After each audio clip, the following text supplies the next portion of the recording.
চাই যে ওনার হচ্ছে গিয়ে রাজুকের 894 দাগে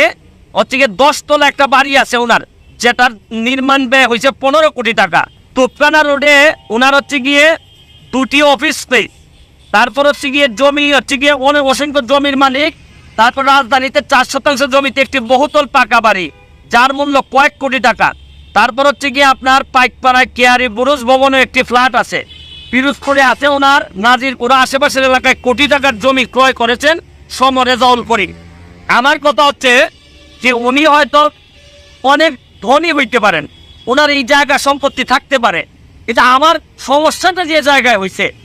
এত জায়গা থাকার পরও, সম্পদ থাকার পরও, ঢাকা শহরে এরকম 2-3টা বাড়ি থাকার পরও উনি মন্ত্রী হওয়ার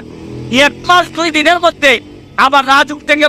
প্লট বরাদ্দ নিছেন। তাও আমার কথা হচ্ছে যে কত টাকা লাগে একটা মানুষের, কত টাকা